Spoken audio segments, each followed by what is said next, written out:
আর বাংলাদেশ বর্ডারটা তো শুধু পশ্চিমবঙ্গে নয়, 5টা রাজ্যে আছে। প্রথম থেকে বলেছেন সীমান্ত সুরক্ষা করা আমাদের মূল টার্গেট। তো আমি দেব না। একটা বহির্দেশের পার্লামেন্টে কোনো বিষয় তারা আনবেন, এটা তো আপনার মুখ থেকে শুনছি। যদি আনে তার জন্য ভারতের পররাষ্ট্র দপ্তর রয়েছে, পররাষ্ট্র নীতি রয়েছে, এবং আর বাংলাদেশ বর্ডারটা তো শুধু পশ্চিমবঙ্গে নয়, 5টা রাজ্যে আছে। এই ব্যাপারে কম্পিটেন্ট অথরিটি হচ্ছে আমাদের external affairs ministry. They will speak if necessary, it's not my subject. আর প্রথমত আপনি যে বিষয়টা রেখেছেন সেটা হলো স্পেশাল প্যাকেজ। স্পেশাল প্যাকেজের মানেটা কি আমি জানি না, কিন্তু ভারত সরকারের যে সমস্ত উন্নয়নমূলক স্কিম প্রত্যেকটা দপ্তরে, তার বিরোধিতা করা, অংশগ্রহণ না করা এবং পশ্চিমবাংলার 11 কোটি জনগণকে তার সুযোগ এবং সুবিধা না পাইয়ে দেওয়ার কাজটা বিগত সরকার করে গেছেন।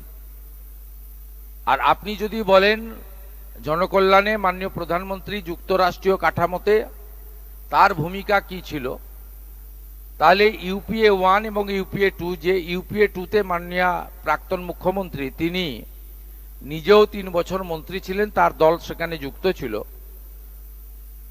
প্রথম থেকে বলেছেন সীমান্ত সুরক্ষা করা আমাদের মূল টার্গেট, কিন্তু কাকলি ঘোষ দস্তিদার তৃণমূলের প্রাক্তন সাংসদ তিনি মুখ্যমন্ত্রী এবং বিদেশ মন্ত্রীকে অভিযোগ জানিয়েছেন, একটি তদন্তের দাবি করেছেন যে প্রাক্তন সাংসদ ইমরান তিনি বাংলাদেশের একটি উগ্রপন্থী সংগঠনের সঙ্গে যুক্ত রয়েছে এবং তিনি এখানকার টাকা বাংলাদেশের সরকার ফেলার জন্য কাজ করিয়েছিলেন।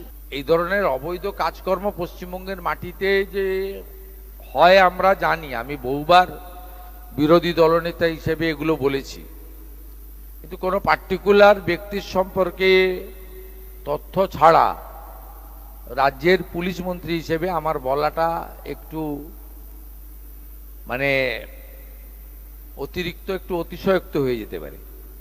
আমি খুব দায়িত্বশীল একজন নিজেকে স্বরাষ্ট্রমন্ত্রী হিসেবে মনে করি বা মুখ্যমন্ত্রী হিসেবে। আমি এই বিষয়ে তথ্য সংগ্রহ করব, এবং যেহেতু চিঠিটা কেন্দ্রীয় সরকারের কাছে গেছে, কেন্দ্রীয় সরকারের এই সংক্রান্ত যারা ইনভেস্টিগেটিং এজেন্সি রয়েছেন বা অন্যান্য রয়েছেন, তারা বিষয়টা দেখবেন। তারা যদি কোনো প্রকার সহযোগিতা চায়, তাহলে পশ্চিমবঙ্গ পুলিশ, পশ্চিমবঙ্গ আইবি বা পশ্চিমবঙ্গে এই ধরনের কাজ যারা করেন সিআইডি বা এসটিএফ, তারা তথ্য সরবরাহ করতে বাধ্য থাকবে। জয়ত্রী নাগ।